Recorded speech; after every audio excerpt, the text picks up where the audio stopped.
forward to being an instrument of change in the society, in the nation, in Africa, and at a global level, to be a dynamic leader, to be a transformative leader, a leader with a vision, a visionary leader, so that we can make the world a better place. And one of the things that stood out for me is that a leader, a vision attracts resources, in the sense that if you're a leader and you have a vision, the vision itself will begin to attract the resources that you require to fulfill the vision. I put this into practice by calling my leaders together, a group of leaders that I lead together. I made the vision clear to them, and unlike there before where I used to come, give duties and assign responsibilities without them knowing the vision that we are having.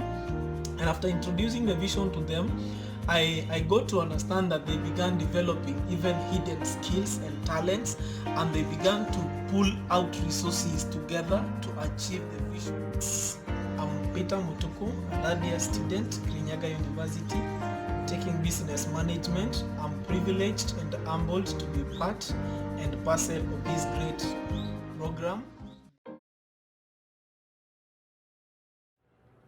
Welcome and good evening. Welcome to Defining Your Future with the New Vision School of Leadership.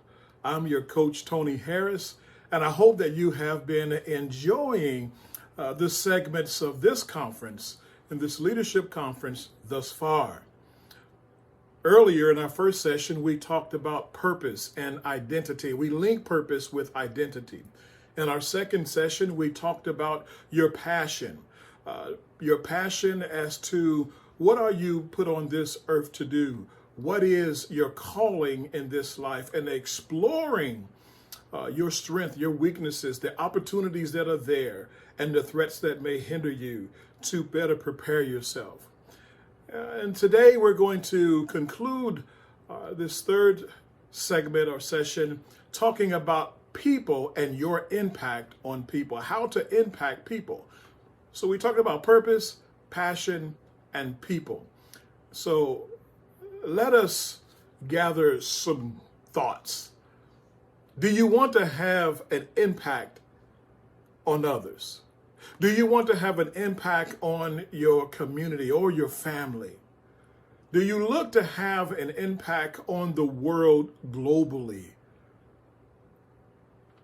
You have great potential in you.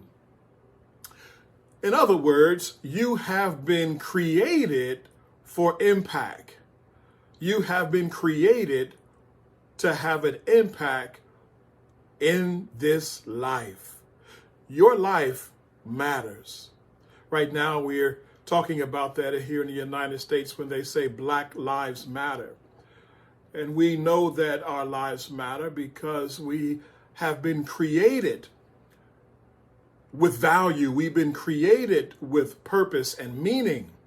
And sometimes it's difficult for people to find that. And so hopefully this conference, throughout this conference, you have had an opportunity to explore your life for meaning, for purpose, for calling. But you were created for impact. First of all, the impact that you were created for was designed to be upon you or on you. In other words, you have had others who have had an impact on your life thus far, who have helped to shape the person that you are and that you are becoming. Maybe it was the impact of your family. We look at our family and how the impact, whether negative or positive, have had an impact on our lives. I shared with you earlier that at an early age, I went to an orphanage and eventually I went to what they call foster homes, where someone of a generous heart would take you in and would be a surrogate mother, or to be someone who would step in to be a mother or a father to you. And so there were individuals like that in my own life who helped to shape and to mold some of my values that I have. I remember going to the first foster home that I went to. It was an elderly couple. I say elderly, but they were in their 60s. So some of you may say, well, that's old. Well, 60 today is fairly young. But they were in their 60s, and I remember coming into their home and how they took us in, and they cared for me and my sister. Like I say, there were four of us, and they cared for me and my sister like we were their own. And I remember they were avid Christians. They went to church as often as they could. They were there every Sunday, every Wednesday night. They made sure that they went to Sunday school. And I just remember that little old church that they had, where they had an impact on my life, just watching them and their faith. And so there have been others in my life who have had an impact on.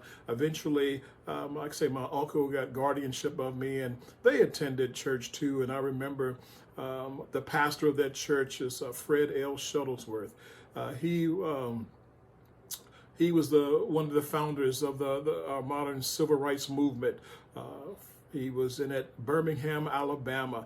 Dr. Martin Luther King Jr., Fred Shuttlesworth, and Ralph Abernathy. They call them the Big Three, who started the civil rights movement here in the United States, similar to that of Nelson Mandela and those who has fought to end apartheid in South Africa.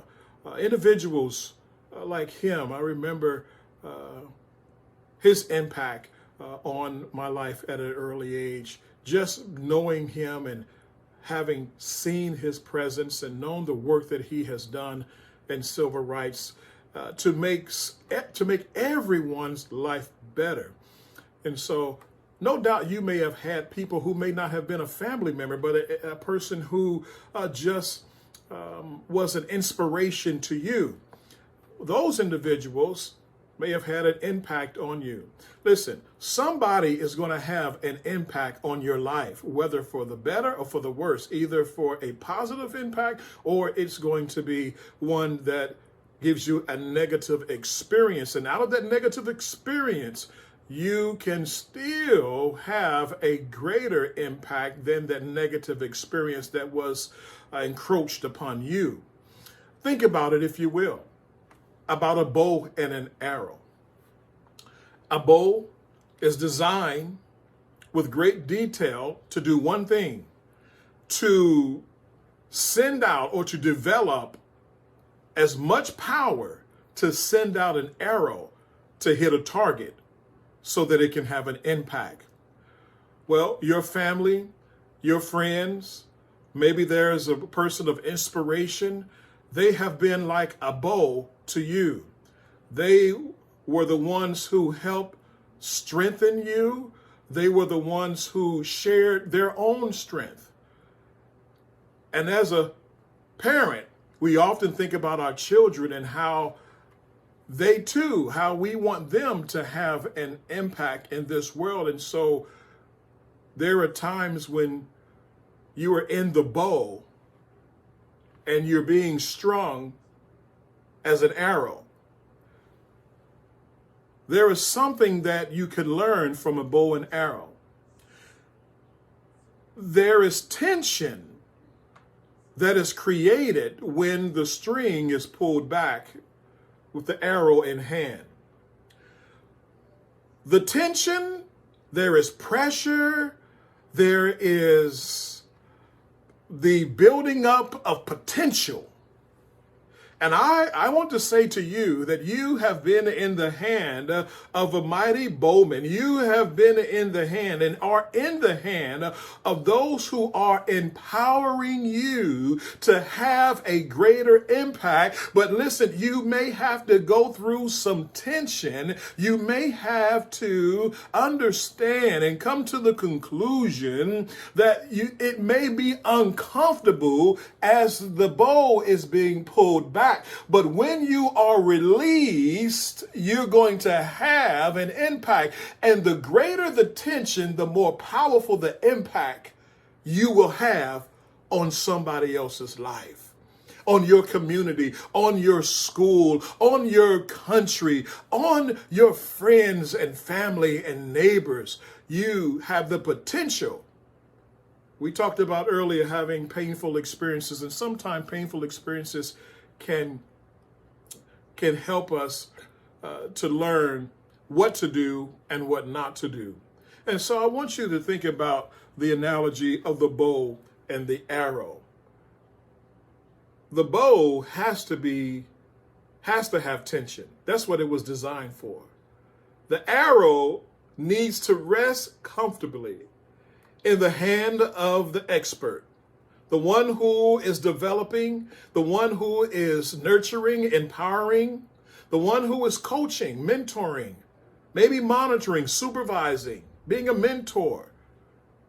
These individuals will then help to send you out to this world. They're there to help weave the fabric of your life so that you can have an impact on your community. And most importantly, on your own life, that you might be able to be encouraged to know that you have a hope to bring to others, and that there's hope within you, there's potential within you. And so you were created for impact to be upon you. But then there's the impact within you. And this is talking and speaking of self-discovery. We talked about identity and being able to know yourself and know who you are. And so there is this sense of self-discovery that we are continually on in this journey called life. You don't know everything there is to know about yourself. And as long as you are living, you can find out something new. You can create in something in you that is new. And you will not be the same person that you will be 10 years from now. Hopefully, you would have gained more knowledge, you would have become wiser, you would have had some experiences in this life that have helped to make this world a better place to live. And so there is the impact within you, honing your gifts. Do you have a gift or a talent? Is there something unique that you can do that no one else can do? There is something that we all have that if we search for it, if we seek to find and what that skill or that gift, or even if we are willing to develop it, to take up something that we've never done before, you will be surprised at the potential and the capacity that you have to develop and explore a new you. And then as you talk about having an impact on yourself, you can't have an impact on others unless you have an impact on yourself. You cannot help others unless you are helping yourself. And so there is the need for what we call self-care. If you're going to have an impact on others, within you, you need to take care of yourself. Do you have a gift or a talent that you use for others? Use that gift and that talent to encourage yourself. Do you love to do things for others? Well, do those things first for yourself. In doing that, you can practice and hone your skills. And as you develop and explore your own potential, you'll never know where that skill set will take you. Let me give you an example. When I got out, when I was in the Navy, I was a medic. I did nursing pretty much.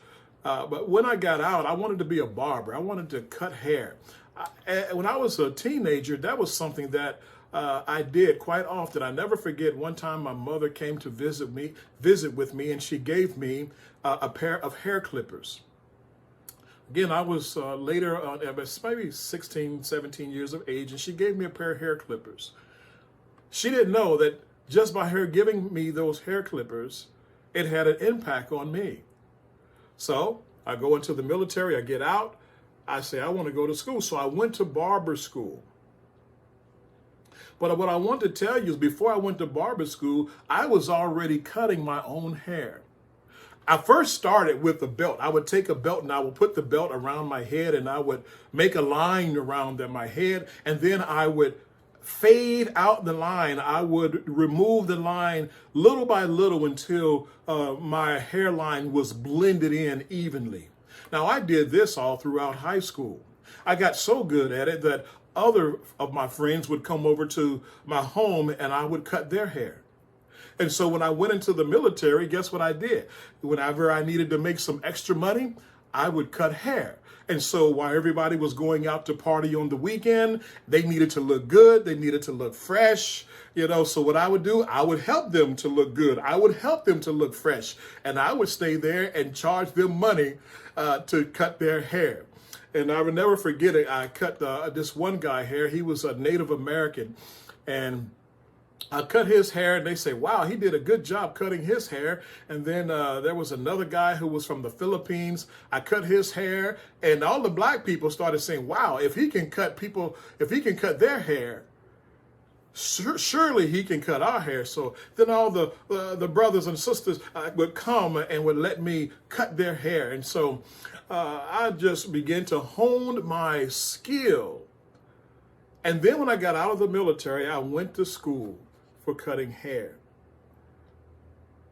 But it started with me caring for my own haircut.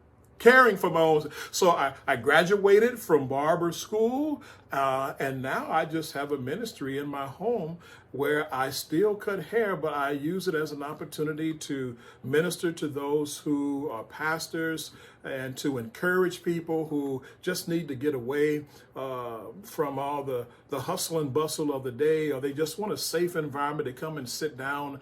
And also it's a time where we just share our life experiences together. And so you never know what just cutting hair can do, but starting with yourself. So you were created for impact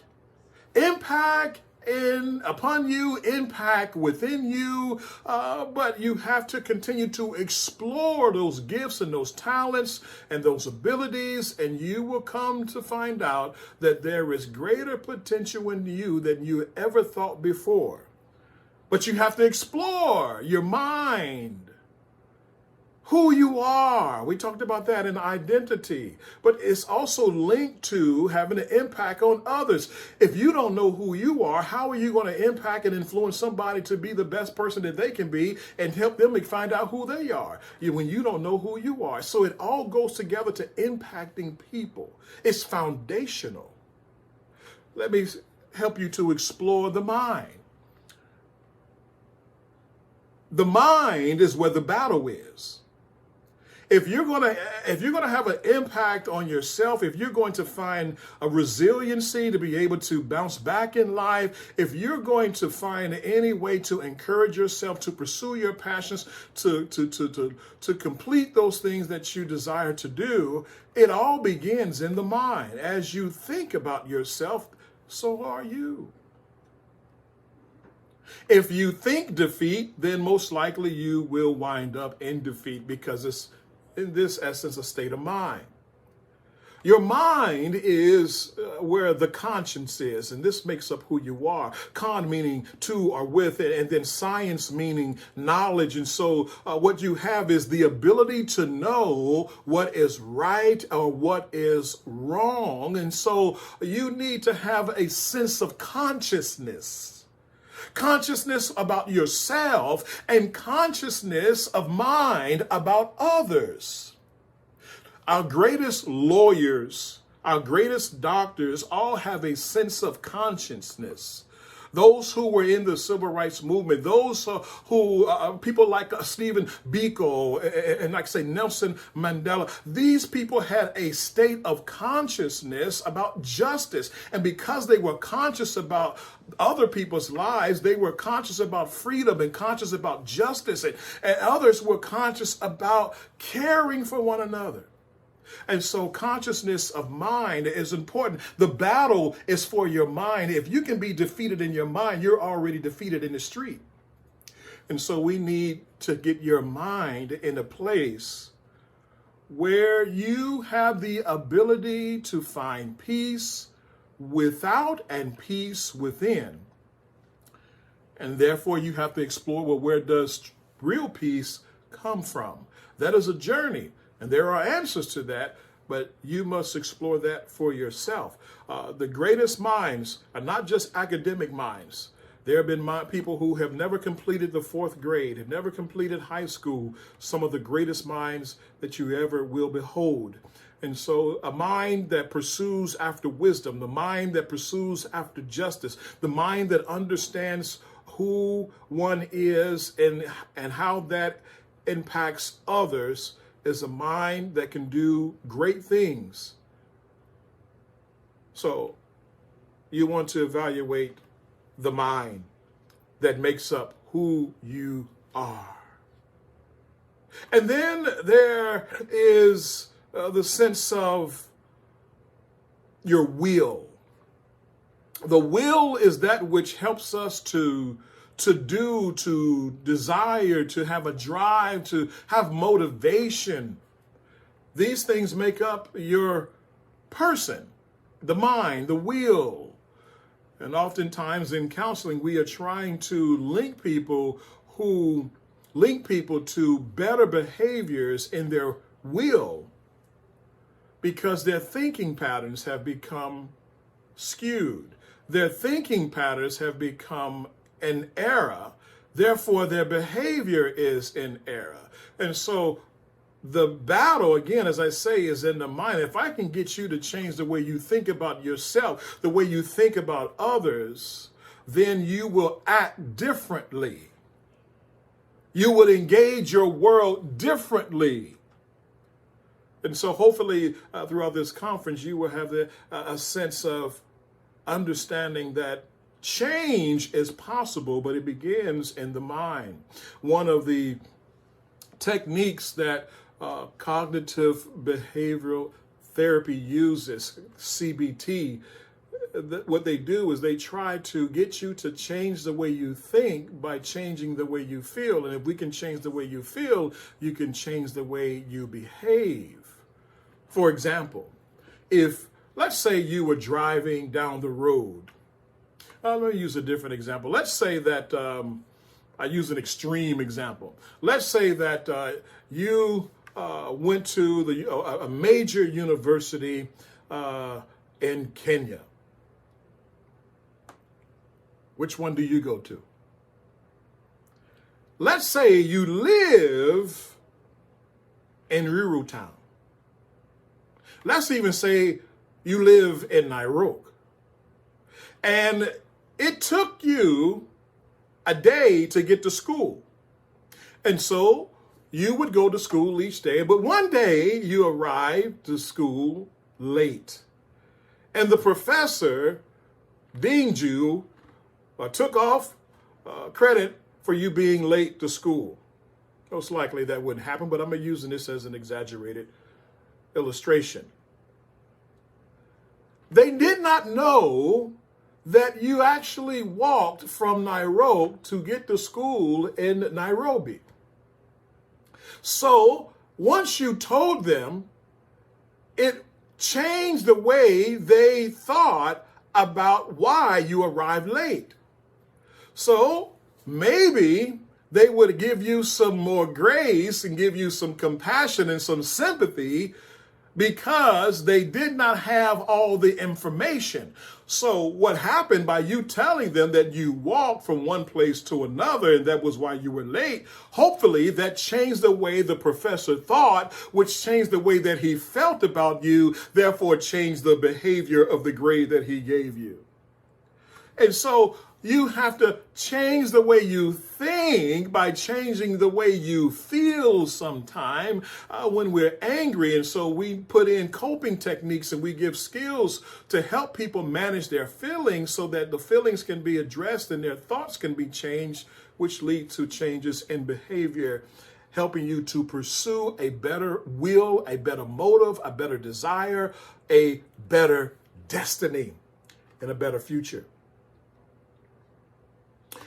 And then we talk about being resilient in your will. You have to have a sense of stick-to-itness. That means that you're not one who is easy to give up. When others tell you that you can't do it, you have a can-do attitude. That is important in life. The way that I have made it to this point, I cannot say that I've done it on my own.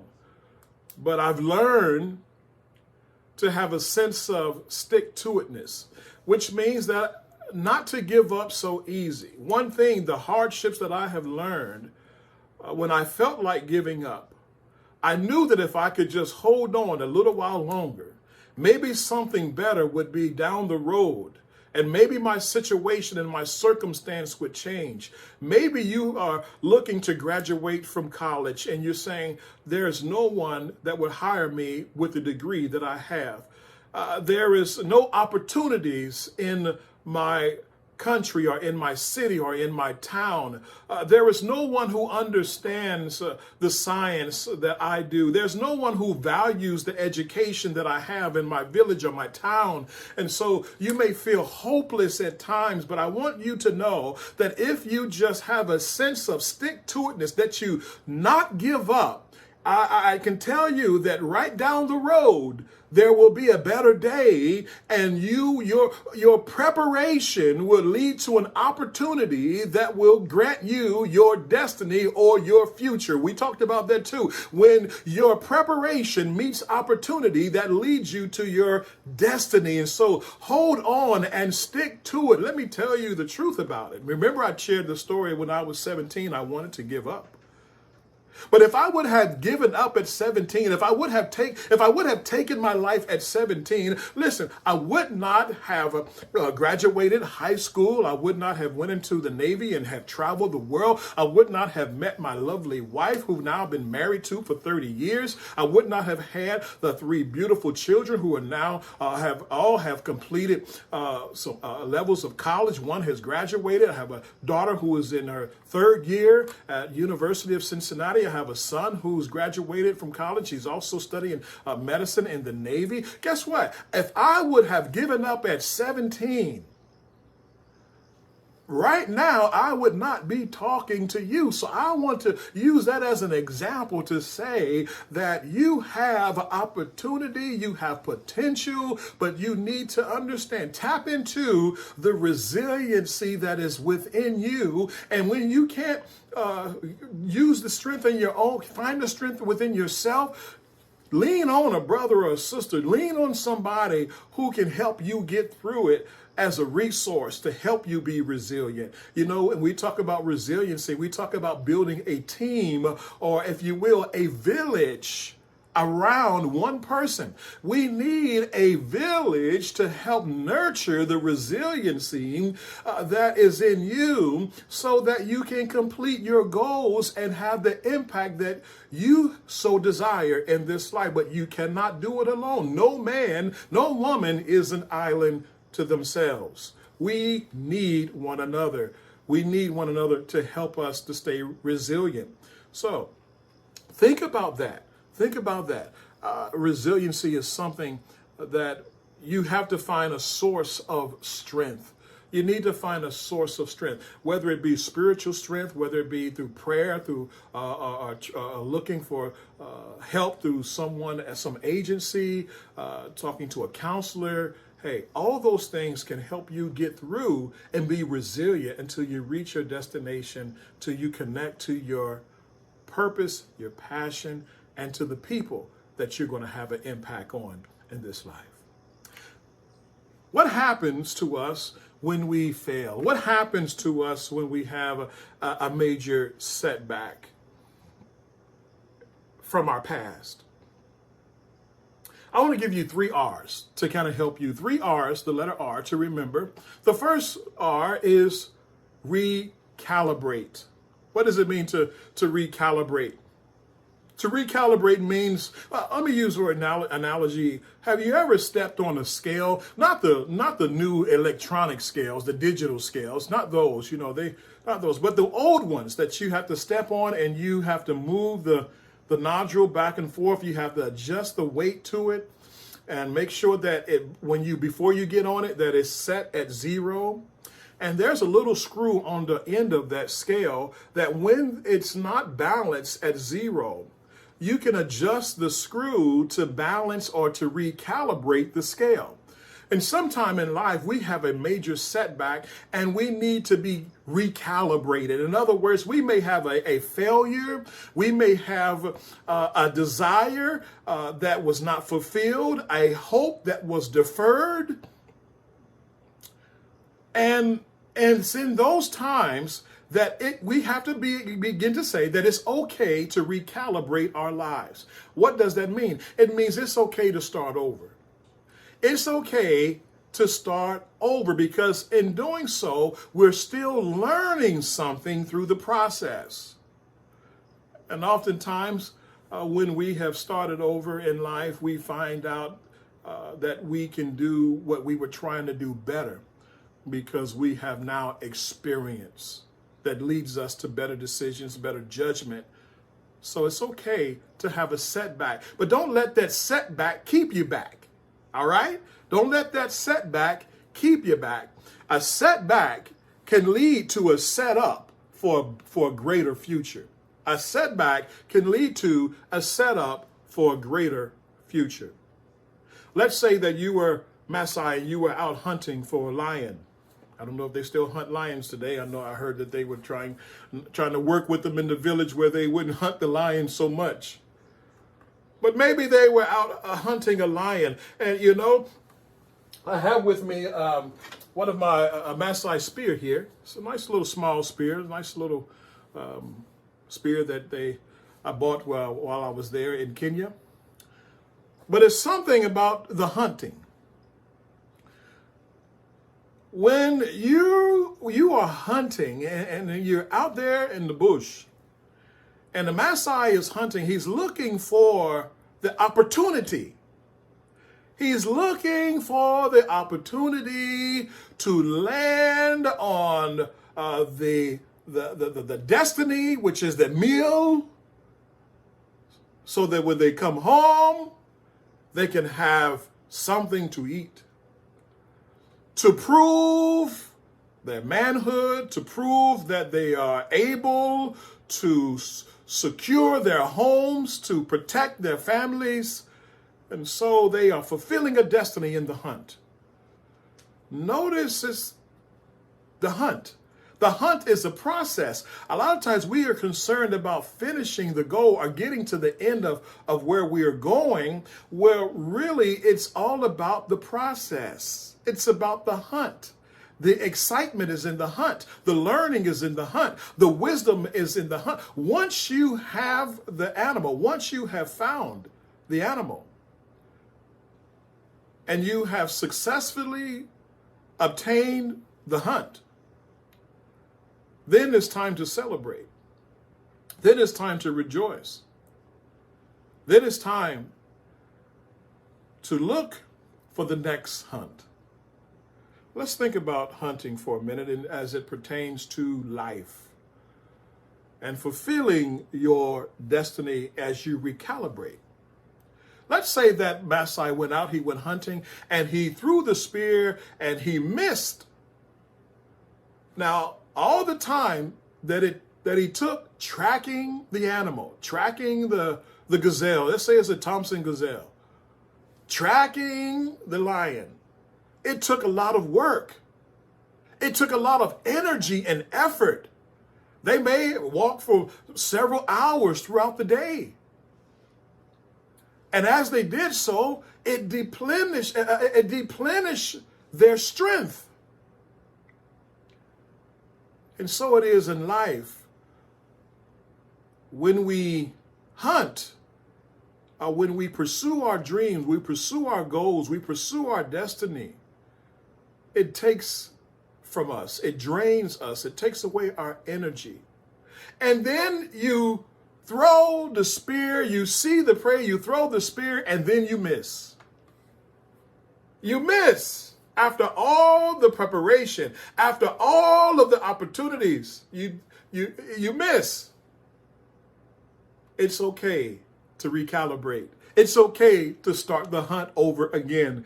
Maybe you're in a career that you don't know if it's the one for you. Listen, it's okay to start over and even pick a new major. I did the same thing once. I had planned on being a nurse. I even got so far as to work towards finishing my bachelor's degree in nursing. And it changed. My calling changed towards clinical chaplaincy and pastoral ministry. And so I got out of nursing school. I went back finished up my bachelor's degree in religious education. And then I went on to finish the master's degree in clinical chaplaincy from Liberty University. And I'm currently a doctoral candidate at Regent University. And so things change. It's okay to restart and to start over again. But if you figure it out early, you won't have to do it later.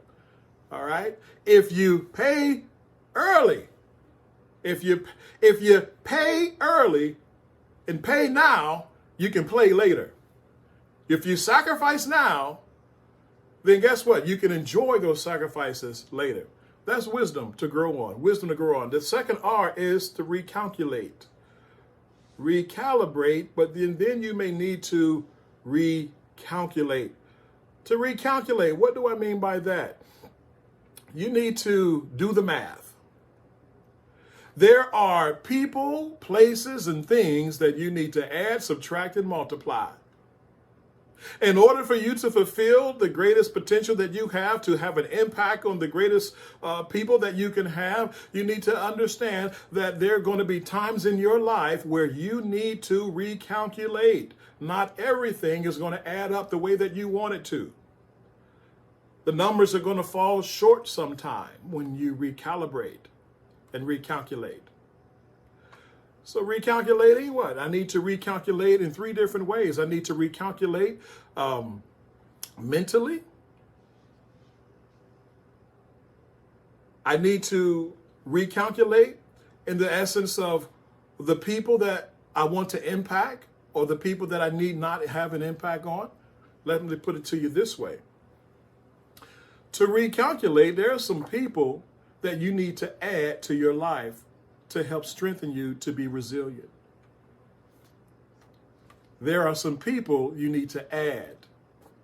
Wise counselors, good friends, spiritual advisors,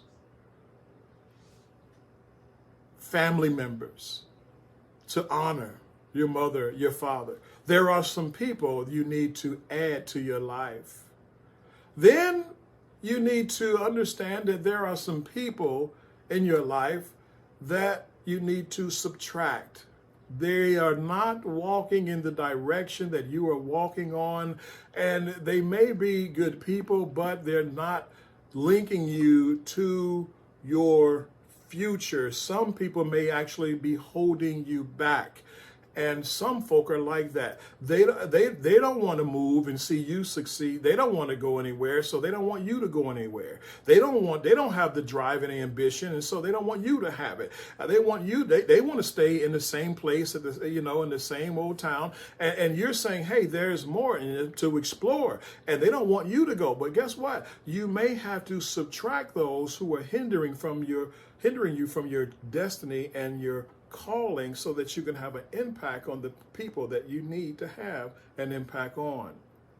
So there are some people that you need to add, some people you need to subtract.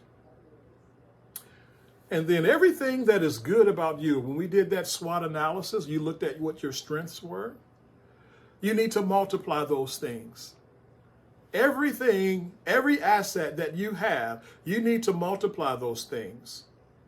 Use those as launching pads, so that when the opportunity comes and it presents itself, you can present your strengths and multiply them so that you could share them with others to have an impact on their lives.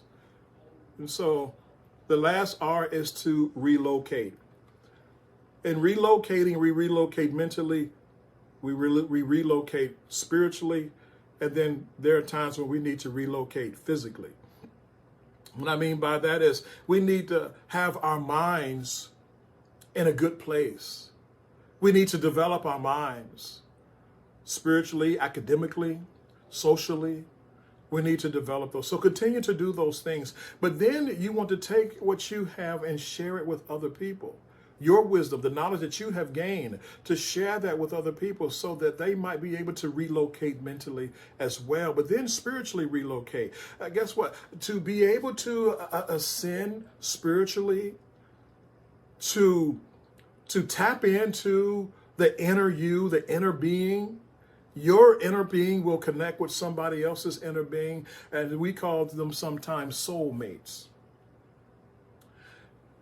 It is great to have a friend that you could share life with.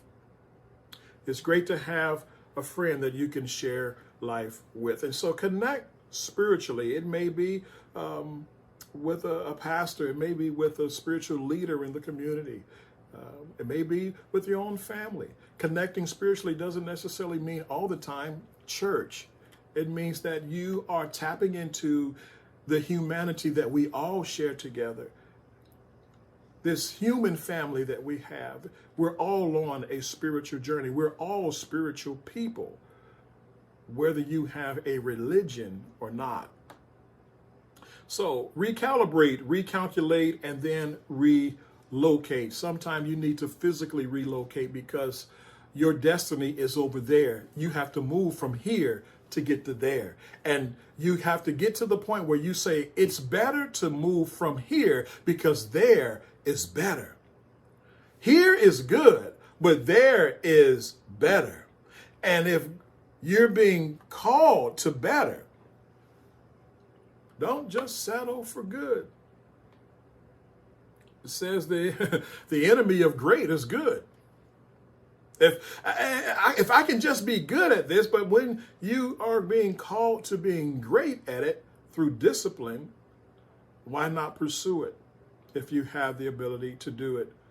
In doing so, you're making your whole community greater, not just better. And so we have that understanding as well. I want you to remember this. Your story is your story. Your life is being woven together like a great tapestry, a great fabric. And in that, every piece of tapestry, every fiber merges together through the experiences that you have had, that you will have, and that you may be having right now. The fabric will be complete either in this journey or someone else will come and look at your life and complete the work you started. But you have to start it. Your life is your story, and you can have a great impact on other people. I want to leave you with a little tip on how to impact people in an acrostic entitled Victory. We'll just call it Victory. How to impact people. Just remember this acrostic. V, value people. Value people. People are the greatest asset on earth. People are the greatest asset on earth. Value people. I, integrity. Say what you mean and mean what you say, right? That's what we've heard. But what I'm saying is keep your word. Do what is right. Even when it's not convenient and when it's not popular. Hold to your integrity. Men, hold to your integrity. Women want to see a man who keeps his integrity. Women, hold to your integrity. Men want women who have integrity and who has value and who values herself as well as others. So keep your integrity. Take the narrow road. Don't walk down the road that everybody else is walking on. If you're going to have an impact, the greatest people that have had an impact were people who we say are different. And the people that are different are the ones who don't go down the broad road. They take the narrow road, and in taking the narrow road, they are distinct. They are different. They stand out because the road is narrow. So we want to stand out, but if you take the road where everybody is standing on it, then guess what? You don't stand out. And so take the narrow road. That's where making a difference is visualized. It's where you have the potential to stand out and to stand up and be different. The person that you impact needs to see your integrity. They need to see you be different if they're going to buy into the life you have, if they're going to purchase the good that is within you to give. C, commitment. Be committed. From the word commitment, we can also understand the word have some discipline. Every major athlete, every successful athlete were disciplined people. They were committed to the task of learning their sport. You think about Michael Jordan and Kobe Bryant. These guys had an integrity and an ethic as it related to basketball that was higher than everyone else. Therefore, they were able to achieve greatness because of their commitment to a cause. Be committed. Whatever you put your hands to, commit to it. See it all the way through. And if you can't see it all the way through by reason of just lack of opportunity, make sure that you transition it well. But carry it over and be responsible for that which you have in your life and that which you present and having an impact on others. Then there is the letter T. Teach others what you have learned. Teach others what you have learned, which means that you at some point have been a student, that you have humbled yourself. The best way sometime to become better at doing something is to teach it. You want to be better at playing an instrument? Start teaching that instrument. You start learning some principles. And then O. O stands for opportunity.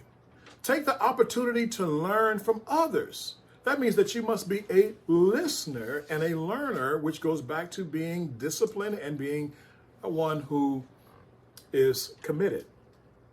But take the opportunity to learn from others who are experts in their field. Ask questions, hang out with them, talk with them, take them out to lunch, go the extra mile, serve somebody, help them, and then you'll find out in the process you were the one being helped. R, reach out. Reach out in the sense that you want to do it with wisdom and with discernment. Not everybody that you reach out to has your best interests at heart. So you have to be careful how you reach out, with your hopes and your dreams, the things that you have. Share them with people that you know and discern, care about you, care about what you are presenting, what you hope to bring to the table. But reach out when you have difficult days, when you are tired and you can't see your way through. Reach out to somebody else who's already been there and they can help you. Reach out to someone who can help give you some guidance in life. I want to give you three thoughts that successful people do. Successful people impact people. This is how successful people impact people. This is from a guy by the name of Bill Bright, and this is what he says.